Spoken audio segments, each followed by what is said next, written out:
Bueno, el texto que les voy a presentar hoy tiene un epígrafe de Freud. Vivimos en un tiempo particularmente curioso. Descubrimos con sorpresa que el progreso ha concluido su pacto con la barbarie.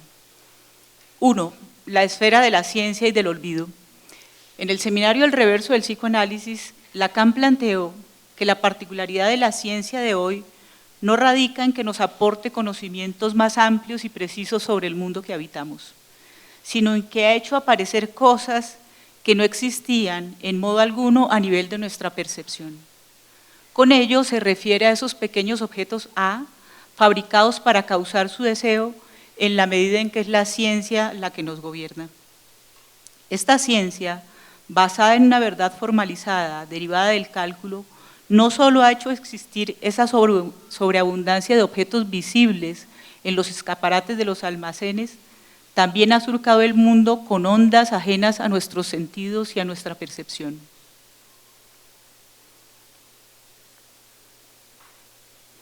Para nombrar esta nueva capa de la Tierra, no creía Lacan que fuese suficiente el término noósfera, pues él quería acentuar la novedad de este hábitat producido por la ciencia actual. De ahí que haya acuñado el neologismo aletósfera. La morfología de este significante contiene el sufijo esfera, que alude desde luego a una pelota para jugar. Tiene también una referencia al término aletheia, que es la palabra griega para nombrar la verdad. Este último término, a su vez, está compuesto por el prefijo privativo a y por el verbo letheia, que significa ocultar, de donde resultaría desocultamiento, que Lacan, sin embargo, prefiere hacer equivaler a la palabra alemana para ocultamiento, pues, como lo dice, haciendo referencia a Heidegger, nada esconde tanto como lo que revela. Se advierte además que el verbo letheia contiene la palabra leté, uno de los 5 míticos ríos del olvido que cruzaba el Hades. Entonces, la aletósfera estaría poblada por letosas, un neologismo más que porta un elemento compositivo que se aproxima bastante al ser. Así pues, con el término aletósfera, Lacan estaría nombrando esa neoformación envolvente infestada de objetos, las letosas, y surcada por ondas donde se produce el olvido del ser. La televisión, que supone un aparato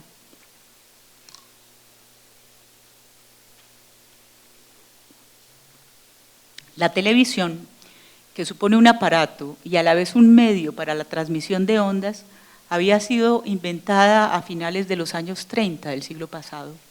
Así que para los 70, época en que Lacan escribe sobre esa nueva envoltura del globo, ya la televisión había contado con enlaces microondas para la conexión entre sistemas televisivos de distintos países, a lo que siguió el uso de satélites geoestacionarios. En una entrevista que el psicoanalista concedió a la revista Panorama en 1974, se refirió a esas cosas horripilantes y devorantes como la televisión, por la cual la mayoría de nosotros se encuentra regularmente fagocitado. La astucia del artilugio técnico radica en que la pantalla nos engulle sin medida, pues detenta algo que nos interesa sobremanera. Al parecer, la televisión no solo subsistirá, sino que las novedades más recientemente introducidas la robustecerán, pues hace parte esencial de la jugosa industria del entretenimiento que otorga un rasgo distintivo a nuestra época.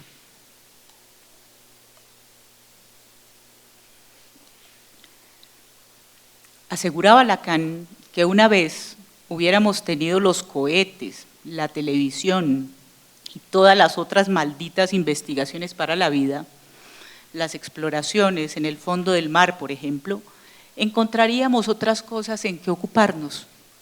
Por lo pronto no ha llegado ese tiempo y la aletósfera hoy aparece más densa, más apretada, más abigarrada. En la actualidad, la televisión sigue devorando a su espectador, a quien por otra parte las pantallas se le han multiplicado. Así pues, de la aletósfera ahora hace parte la apiñada red en la que desde hace unas décadas hemos sido tomados. Y aquí empezamos a habitar de otra manera. 2. La compulsión a la comunicación. Los actuales medios digitales, desde la invención del Internet, a partir de las investigaciones del Departamento de Defensa de los Estados Unidos, hasta la introducción de las plataformas de redes sociales, han producido notables mutaciones respecto del lugar asignado al usuario. La radio y la televisión implicaban la presencia de oyentes y espectadores, en uno y otro caso receptores, mientras que los medios digitales ofrecen la posibilidad no solo de recepción continua, sino también de emisión constante. Instalan, pues, una suerte de compulsión a la comunicación a la que convendría denominar conexión, que el usuario se ve compelido a verificar de manera insistente en su computador o en su teléfono celular. Así pues, la causa del movimiento deseante ya no se halla supuesta en el cuerpo del partener donde el juego erótico algo encontraba. Hoy, ese lugar vacante para la causa ha sido usurpado por un objeto que se porta en el bolsillo, una de cuyas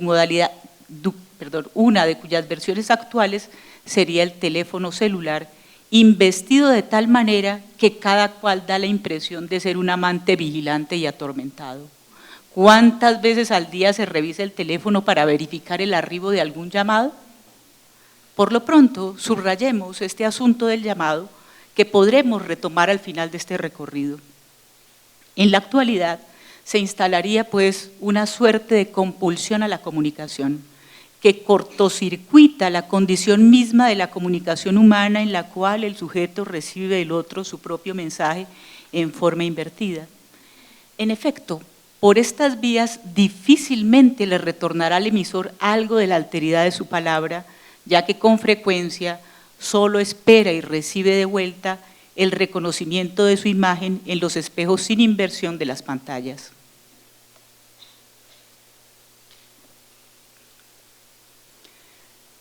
Desde la misma perspectiva del emisor, también ocurre que aquel que era un don nadie, una nonada, ante la engullidora pantalla del televisor, con el uso de las redes queda dotado de la posibilidad de salir del anonimato para ser alguien penetrante que se expone y solicita atención, tal como describe Byung-Chul Han al Homo Digitalis. Si bien en muchas ocasiones puede hacer su aparición de manera anónima o con una identidad falsa, por el hecho mismo de intervenir en la nueva escena pública virtual, pasará a ser un alguien anónimo. Humberto Eco, un poco más radical al respecto, planteó que el drama de Internet es el haber promovido al tonto del pueblo como el portador de la verdad, a lo que agregó que las redes sociales le habían dado el derecho de hablar a legiones de idiotas. Más allá de si se trata de un alguien anónimo o de un tonto con megáfono, quisiera situar las coordenadas discursivas de la actual compulsión a la comunicación para con ello intentar sopesar sus efectos sociales y subjetivos en lo que respecta a la promoción de la pasión del odio. 3. Otro lugar, otro tiempo. Hay quizá dos grandes mutaciones temporoespaciales ocurridas en el siglo XX. La primera mutación, que alteró la forma de concebir el tiempo y las distancias, fue una catástrofe tecnológica. El 26 de abril de 1986, una serie de explosiones destruyó el reactor 4 de la central nuclear de Chernobyl. Tal como lo dice Svetlana Alexievich en Las voces de Chernobyl, este siniestro provocó una inflexión temporal. Ha empezado la historia de las catástrofes. Según las informaciones de la Escuela Superior Internacional de Radioecología de Sájarov, el mismo día se registraron altos niveles de radiación en varios países de Europa y en menos de una semana los materiales radiactivos habían formado una nube que se dispersó por toda la atmósfera del globo terráqueo. Vivimos en un espacio arruinado, dice la Nobel. Así que las habituales coordenadas de tiempo y espacio se vieron súbitamente alteradas. La nube viajaba y rápido, de modo que lo que estaba allá, lejos, muy lejos en Ucrania, aparecía de pronto acá, muy cerca. Por otra parte, se sabe, cito a la Nobel, los radionúclidos diseminados por nuestra Tierra vivirán 50, 100, 200.000 años. Desde el punto de vista de la vida humana, son eternos. Un tiempo para todos imposible, impensable. Sin embargo, esta mutación, después de la alarma mundial que suscitó, persiste hoy desconocida para la gran mayoría.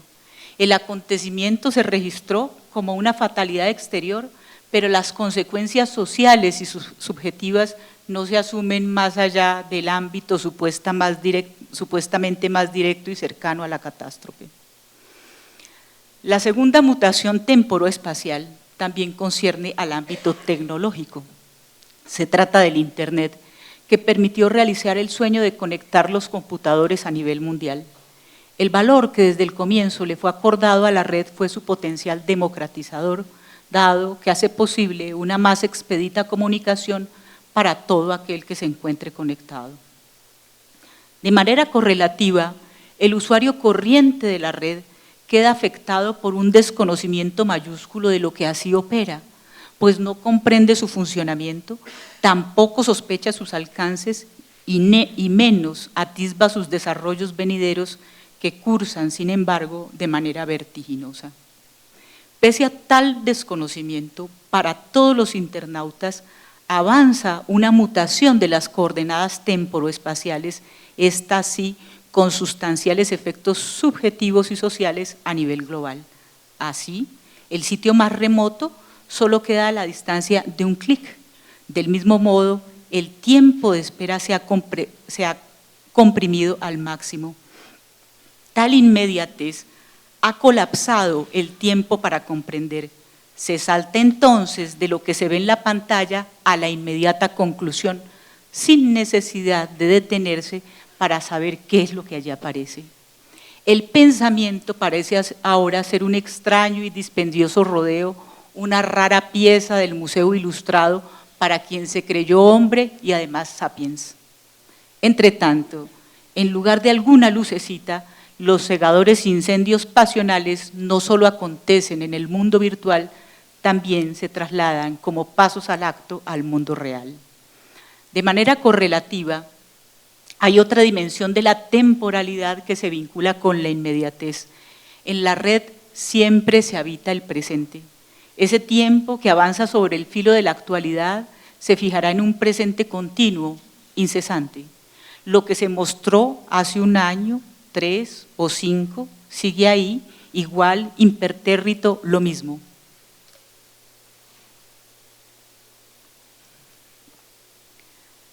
Se trata de una memoria estatua sin olvido, borradura o corrección posible. Allí se congelan desde que ingresan en la red ad eternum la foto de pose, el video de opinión, la confesión pública, la exhibición pornográfica, el insulto, la mentira, el exabrupto. Como si la fijeza imborrable de la red en algún sentido fuese una exteriorización del tosudo e invariable vozarrón superyoico. En el mismo seminario 17, Lacan le dio una vuelta a la cuestión del afecto planteado así, en singular, pues tiempo atrás se había ocupado también del único afecto que no engaña, la angustia. Vincula entonces el afecto con el discurso, cito, en efecto, si se parte de dicho discurso, afecto solo hay uno, a saber, el producto del apresamiento del ser que habla en un discurso en la medida en que dicho discurso lo determina como objeto. Desde luego, con estas indicaciones emplaza de nuevo a la angustia, pues el lugar de objeto en el que quedaría situado el sujeto coincide con ese afecto caracterizado por la pérdida de nuestros lazos con el significante. Tales lazos también se sueltan cuando irrumpe la pasión del odio, que prescinde de lo simbólico y en consecuencia también del saber que a partir de allí podría articularse. Aquello que el psicoanalista denominó desde su primer seminario como la civilización del odio, que es la nuestra, efecto de una cierta avanzada del discurso de la ciencia, parece hoy desbrozar nuevas pistas con las rutas abiertas por las redes sociales, pues estas tienen las condiciones propicias para que los navegantes se desboquen en una pendiente de crispación ininterrumpida. 4. Del ángel a la carnicería.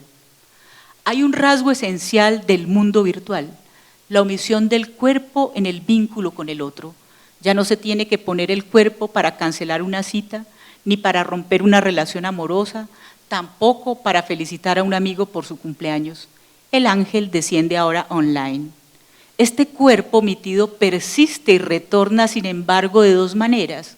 O bien aparece bajo la forma de la estampita que se exhibe a amigos, mirones y admiradores virtuales para recibir a cambio un me gusta o una manita cercenada con el pulgar arriba, o bien retorna de manera brutal en lo real, ¿sí?, mostrando un picadillo impedido de cualquier ostentación.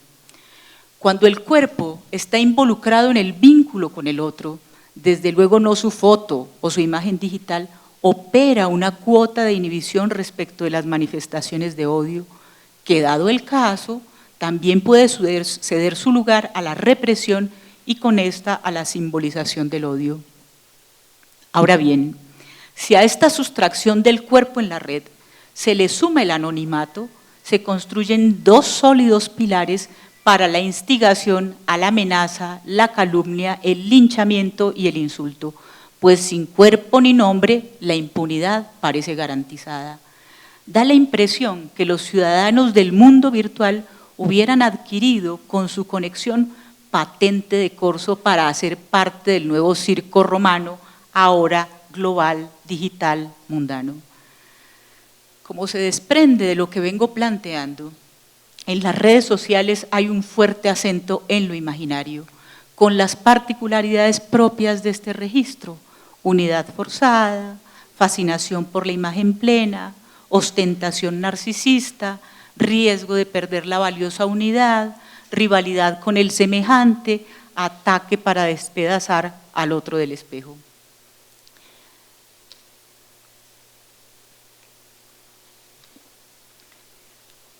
Estas condiciones de la especularidad hallan escenarios propicios en Facebook, Instagram y Twitter. La preeminencia imaginaria escenifica un sueño de unidad, pero cuando el escenario se destruye, los efectos desbordarán sobre lo real que una alteridad que aquí, más que en cualquier otro lugar, no se puede soportar. Muchos ataques, manifestaciones ya no de mera rivalidad imaginaria, sino de odio crudo con su mira de destrucción del ser del otro, han estado precedidos por sendas publicaciones en la red, con lo cual se crea una suerte de irradiación en la que un crimen puede irse aclimatando. Julio César González, Matador, el agudo caricaturista colombiano, después de ser objeto de amenazas de muerte, se vio precisado a cancelar sus cuentas en las redes sociales, tal como lo anunció el 3 de abril del año pasado. Cito: amigos, ante las amenazas de muerte de algunos seguidores del uribismo y del Centro Democrático, he decidido no volver a publicar nada en mis redes sociales.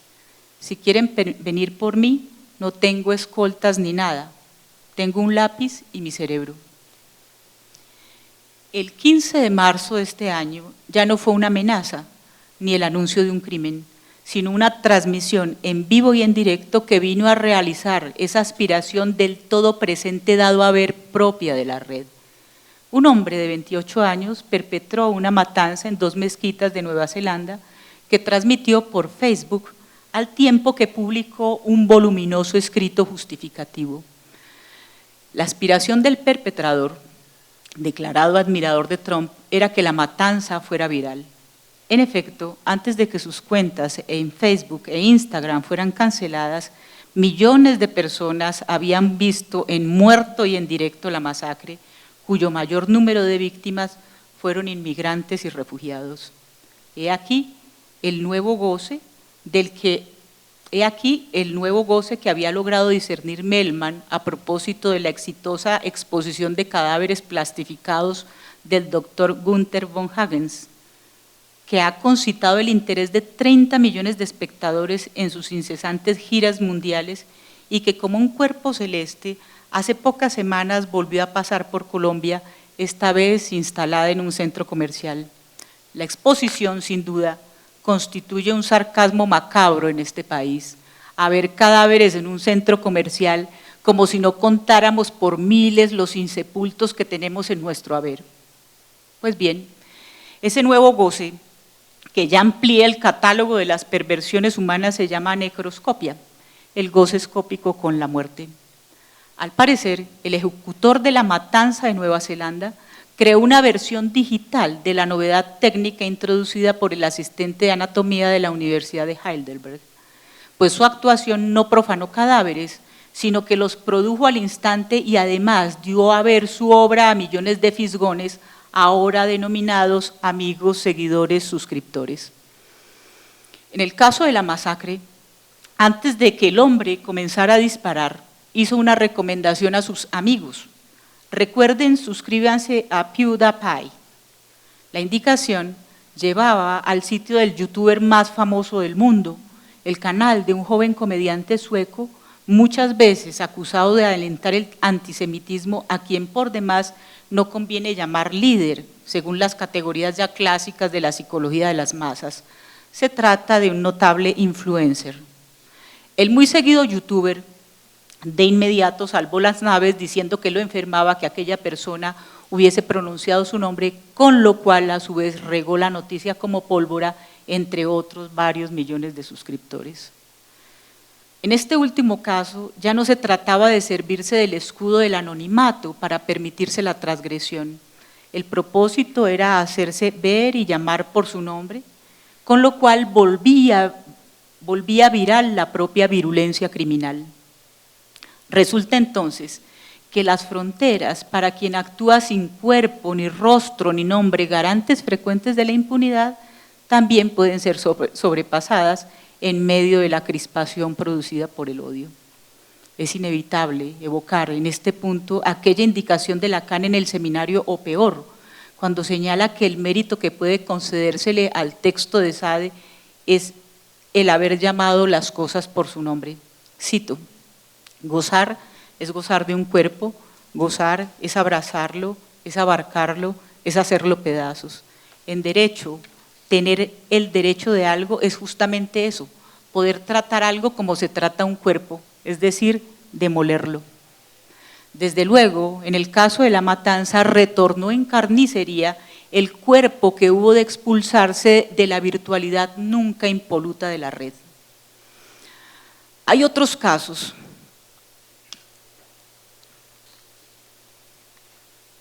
en que los pasos al acto se manifiestan menos como el producto de un cálculo y una cuidadosa planeación que como una impulsión que termina en una suerte de defenestración pública. Tal el caso de Ignacio Greifenstein, exdirector de televisión de la Casa de Nariño, quien decidió renunciar después del repudio que provocó con su trino contra las seguidoras de Petro. Este es el trino. ¿Por qué habrá en Twitter tantas fanáticas petristas con pinta de putas?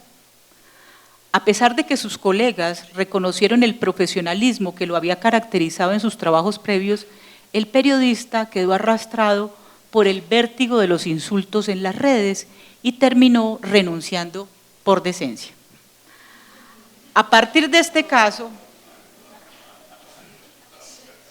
puede advertirse también que en esa forma de insultar persiste algo de aquel goce antaño probado por el niñito cuando aprendió sus primeras palabrotas y vio cómo al soltarlas en la escena pública producía una evidente conmoción, alboroto, sonrojo, risa cómplice.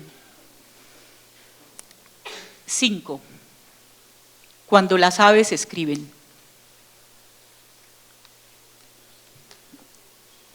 Quizá convenga enseguida recordar una de las acepciones del verbo trinar, con la que se ha traducido de manera muy precisa la acción propia del usuario de la plataforma Twitter, que no es transmitida por el verbo castellanizado tuitear. Así pues, María Moliner, trinar es estar alguien muy enfadado o encolerizado por alguna cosa, particularmente en la expresión estar alguien que trina.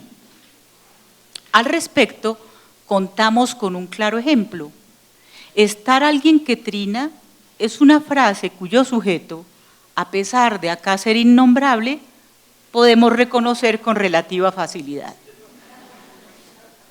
Esta acepción está precedida en el diccionario por una primera indicación: cantar los pájaros emitiendo un sonido repetido con mucha rapidez.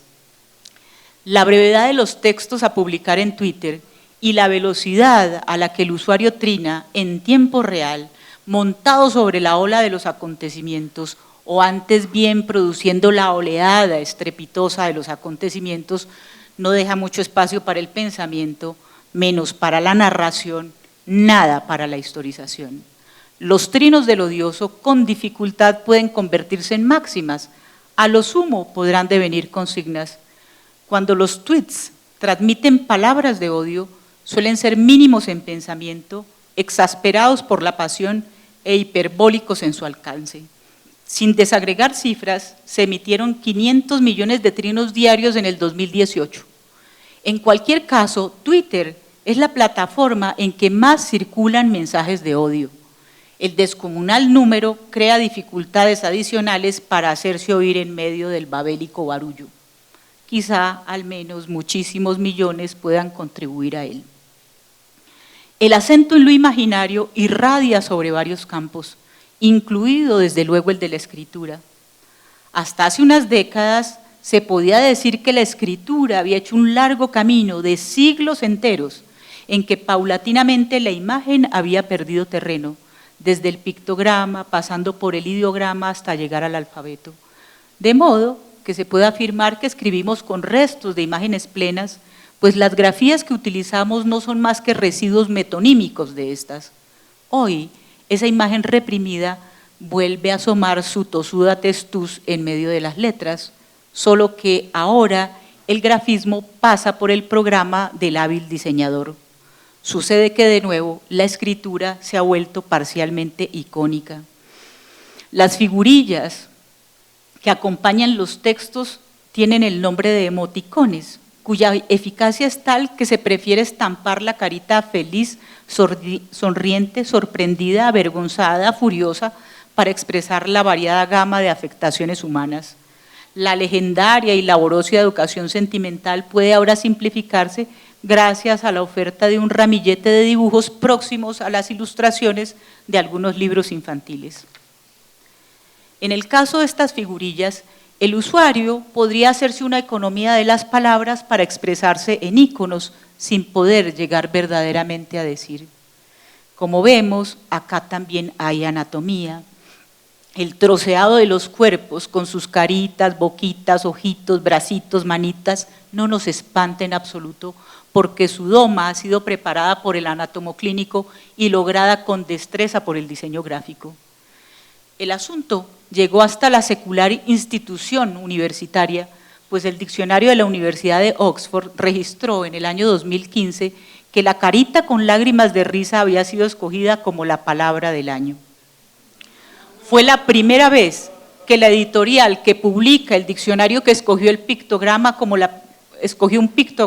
la palabra del año. En la competencia, el eficaz pictograma pasó por encima de la palabra refugiado. Refugiado.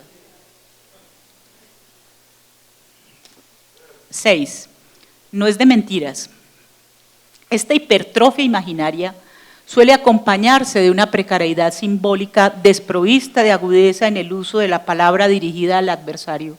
Por ello resulta mejor insultarlo, para lo cual se requiere de pocas palabras y además, con tal escasez, solo queda trinar.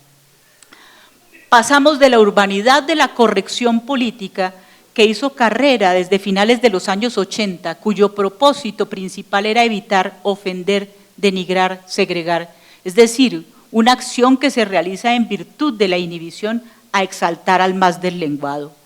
Un relajamiento ruinoso de la represión y la inhibición ha invadido la escena pública y el campo digital en que ahora ésta acontece. El odio no es solo una pasión iconoclasta que acaba con la imagen del otro, sino que al dirigirse a su ser de goce supuesto, inevitablemente descoyunta el lenguaje, pues por principio, ¿quién podría decir lo que es ajeno a la palabra, el ser de goce, sin destruir a su instrumento? La pasión del odio no solo acaba con los espejos, también rompe el semblante. Dicho de otra manera, imágenes y palabras se van por el sumidero. Ahora bien, tanto la exaltación de la imagen completa como el despedazamiento de la imagen del enemigo, que forman parte del mismo funcionamiento especular e imaginario, hacen inevitable la mentira.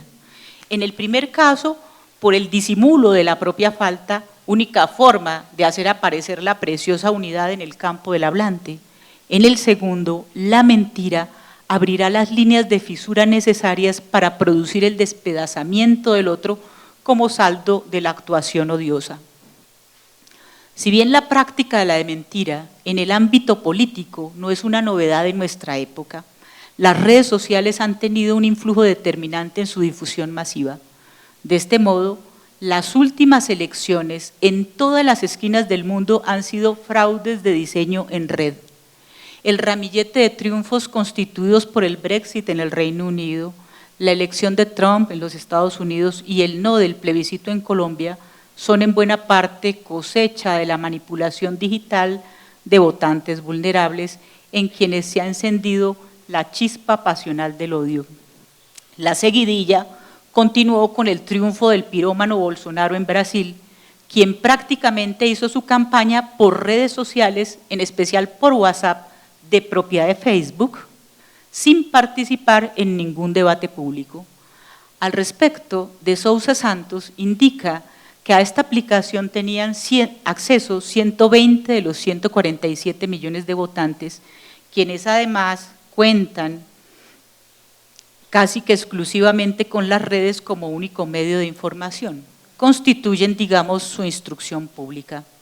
Por esta vía se diseminaron noticias falsas tan exorbitantes, dice Gloria Rey, noticias falsas tan exorbitantes como la que Fernando Haddad, el candidato por el Partido de los Trabajadores, defendía las relaciones sexuales entre padres e hijos. Con esta última indicación, ¿sí?, ya podemos ir advirtiendo cómo la contienda mediática librada en Internet pulsa las fibras más sensibles de los fantasmas sexuales que habitan a cualquier hablante, ¿sí?, con lo cual la crispación incesante de los inestables cardúmenes digitales resulta gobernada por la pasión bajo el comando de un lucrativo y peligroso negocio que, lejos de democratizar, arrasa con la posibilidad misma de la democracia. Hay que precisar, sin embargo, que en la red no se trata propiamente de la producción de relatos falsos que requerirían para ser contados de la larga duración de la narración, sino de la diseminación de breves viñetas, ráfagas fantasmáticas de diseño para suscitar horror, miedo, resentimiento, envidia. Las noticias falsas que se echan a rodar son más bien del orden de la breve y eficaz caricatura, donde se apela a los fantasmas y pasiones más comunes y silvestres, antes reprimidos, hoy a cielo abierto, y que terminan siendo achacados al opositor político. Cito: Haddad es el creador de un kit gay para niños de 6 años. Haddad convierte la pedofilia en un acto legal, o las de Por estos lares, del señor Vélez Uribe, el mismo de la campaña del no en el plebiscito. El 1 de enero hubo 37 muertos por dosis de marihuana en el Colorado, Estados Unidos. Después de la legalización de esta, la legalizamos también, y este otro de él. ¿Por qué se le va a dar dinero a los guerrilleros si este país está en la olla? Y así, por el estilo. Es notable, en todo caso, que en época de vociferantes haya pegado el delicado eufemismo posverdad para designar la mentira diseminada a fin de moldear la opinión pública. Se trata en efecto de un cínico neologismo para la mentira, que al tiempo que evita la palabra mentira, aloja la verdad en su composición, de modo que si se dicen posverdades, posverdad serán. Vamos notando entonces cómo el valor de la palabra, condición del pacto social, ha caído en descrédito a efectos del ascenso del odio, ajeno a la dialéctica simbólica, pues así como se puede mentir, también se pueden negar los hechos de manera rampante. El desborde sobre lo real del mundo virtual, cuya modalidad es más estrepitosa son los pasos al acto en crímenes de odio, tienen su antecedente en la desrealización de las palabras, cuyos referentes no se ausentan en virtud de la mediación simbólica, sino que se destruyen por vía de la manipulación mediática en las redes. La última avanzada de las noticias falsas son las deepfakes, que utilizan una técnica de inteligencia artificial para alterar videos públicos, para alterar videos de personajes públicos, de manera tal que aparezcan haciendo declaraciones por lo menos inesperadas. De nuevo, el mismo objetivo, manipular la opinión pública. Entre los videos de este mundo deep, pleno de profundas mentiras, hay uno que constituye al tiempo una magnífica paradoja e ironía. Mark Zuckerberg, el creador de Facebook, aparece diciendo la verdad en un video falso. El texto de la declaración, o más bien diríamos de la enunciación de su jugoso negocio, es el siguiente, cito: me gustaría contarte que nuestra misión en la vida es conectar a las personas, pero no, solo queremos predecir sus comportamientos. Spectre me mostró cómo manipularte para que compartas gratis tu información íntima y la de todos los que amas. Cuanto más te expresas, más te poseemos. 7. Conjugaciones de gozar. Ahora bien, el poder sugestivo de la información que circula en las redes, que concierne a la velocidad de su difusión y a la enorme escala en que operan, engarza muy bien con el ritmo de las urgencias pulsionales que hoy, a causa de la técnica, cuenta con ofertas hiperbólicas e inmediatas de satisfacción, vía por la cual también la temporalidad de la demanda queda acelerada sin que quede orificio del cuerpo por colonizar. Por ello, a las redes quizás se les pueda extender también la afirmación que hacía Lacan sobre la televisión. Cito: eso nos come, pero nos come mediante cosas que remueven nosotros, pero finalmente uno se deja comer. La investidura libidinal avanza también a cuenta de la fascinación por toda clase de imágenes que atrapan al internauta, mientras que al tiempo él es mirado en sus fotos, aficiones, miedos, inclinaciones, gustos, contactos, datos que darán cuenta y contarán en el sentido de la contabilidad de sus fijaciones de goce capitalizadas a conveniencia.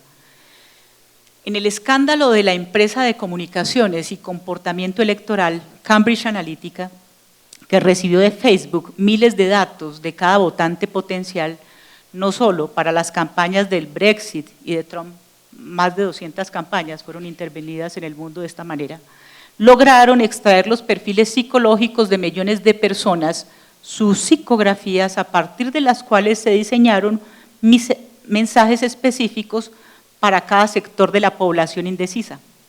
¿Suena familiar?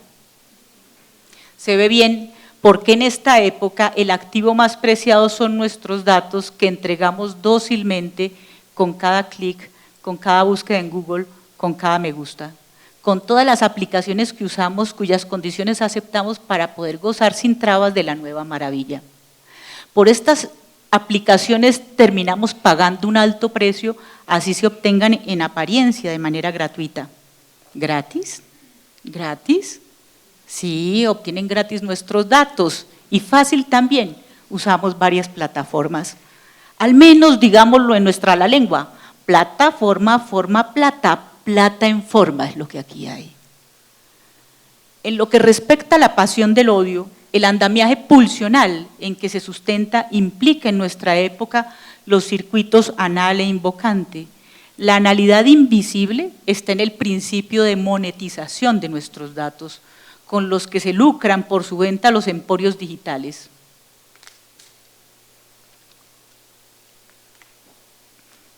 La analidad visible aparece en los foros de los lectores y los espacios para comentarios convertidos en estercoleros, sobre todo cuando se trata de embadurnar al opositor político. Los términos ingleses shitposting y shitstorm de la jerga trolera del Internet nombran también el mismo campo en que ahora el internauta se refocila. Cuando se enmierda al opositor político se acaba con la política. Esta maniobra es antipolítica por esencia. pues el adversario queda reducido al objeto abyecto, al objeto inmundo, y este por principio no habla, solo hiede. El odio destruye la política como fundamento del lazo con el otro cuando ya no es el ágora ni la plaza pública, sino la letrina, el lugar para expresar la contradicción vuelta allí mera contrariedad. Y así, en medio del muladar, se crea un tabú de contacto con todo lazo que implique la protesta pública. Mejor cliqueamos. Ya se ve entonces con qué juega el individuo atrapado por el odio, el troll, quien inevitablemente con sus salidas en falso habrá de quedar también untado. De ahí la indigencia de sus intervenciones, amenazas, muchos insultos, repeticiones, ausencia de ortografía, uso de abreviaturas inexistentes, de siglas apresuradas, y cuando por ventura se alcanza la frase, esta prescinde además de las leyes de la sintaxis. ¿Qué más da si las de la ciudad ya se saltaron? El montaje pulsional intervenido por las redes culminará en la cuestión de la voz, punto en el cual podemos traer la referencia al llamado arriba subrayada. En efecto, al final del seminario 11, al final de la lección 11 del seminario El reverso del psicoanálisis, Lacan cae en cuenta de que el término con que nombró esos objetos del mercado, letosa, rima con ventosa, pues, cito, hay viento en su interior, el viento de la voz humana. En primer lugar, se trata de la voz que porta cada uno de esos trastos que desde los escaparates de los almacenes nos llama con sus imperativos al consumo. Cómprame, llévame, me necesitas. En segundo lugar, se trata de la vociferación odiosa en las redes asociales, hecha con insultos, frases contrahechas, incitaciones al crimen, amenazas de muerte, rugidos xenófobos, gritos xenófobos, rugidos supermachos, trinos estridentes. Esta es la vociferación que se oye baladrar sin cesar en las redes sociales. Por esta vía, el oyente, hoy tan desprovisto o tan echado a la precariedad por el régimen neoliberal, acude presto a acatar las órdenes así diseminadas por las plataformas al mando de los grandes negociantes de nuestros datos. El sueño de la interconexión, realizándose sin parar, en su presente continuo, rebrota por todas partes en la pesadilla de un odio cuyo proyecto tampoco cesa de cumplirse. Un dragón que quiere más.